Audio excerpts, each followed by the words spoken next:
Les jours du dispositif de voitures électriques en libre service Autolib sont comptés.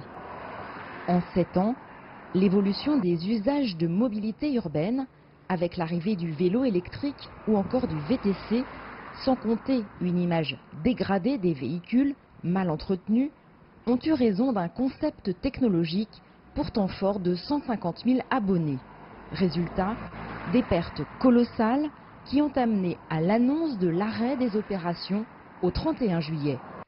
Une décision qui suscite surprise et déception, comme c'est le cas pour Claire, utilisatrice assidue d'Autolib depuis 2011. Dans un premier temps, c'est embêtant parce que c'est vrai que ça va changer mes habitudes de déplacement.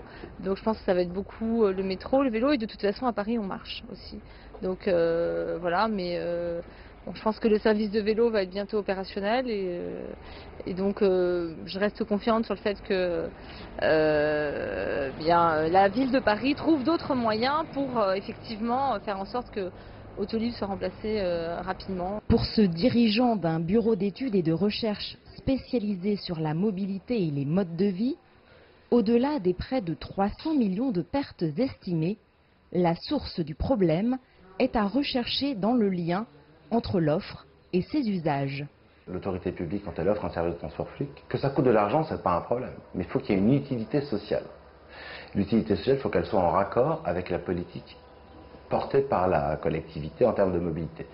Si la politique portée, c'est d'offrir une offre alternative à ceux qui n'ont pas les moyens d'avoir de voiture, ça va. Si c'est finalement offrir une alternative à ceux qui ont déjà les moyens d'avoir une voiture ou qui peuvent déjà faire autrement, ça pose un problème si ça coûte de l'argent.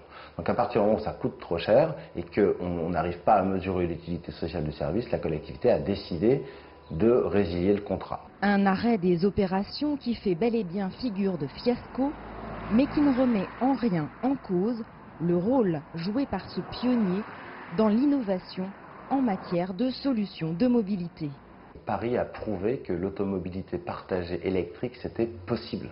Sans Paris et sa tour Eiffel, qu'on connaît médiatiquement, il n'y aurait peut-être pas eu autant d'opérateurs, autant de constructeurs automobiles, autant de collectivités dans le monde qui auraient voulu se positionner là-dessus. Il n'y aurait qu'à voir aujourd'hui, ils veulent tous venir et en manger. Donc non, au contraire, ça a ouvert la voie. Après, le modèle qui avait été proposé était peut-être pas le bon, mais on a montré qu'il y avait une appétence pour ça. Donc oui, ça va s'ouvrir et il y a d'autres services d'autopartage qui existent et qui vont continuer à exister. Et ça a fait connaître le système au grand public. Donc les gens savent qu'on peut partager un véhicule aujourd'hui.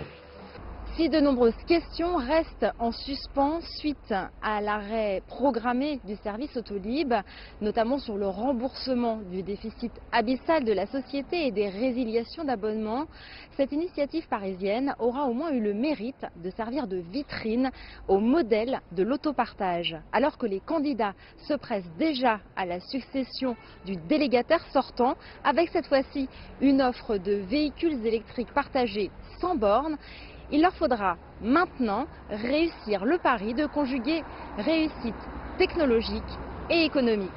Jade Charles, CGTN, Paris.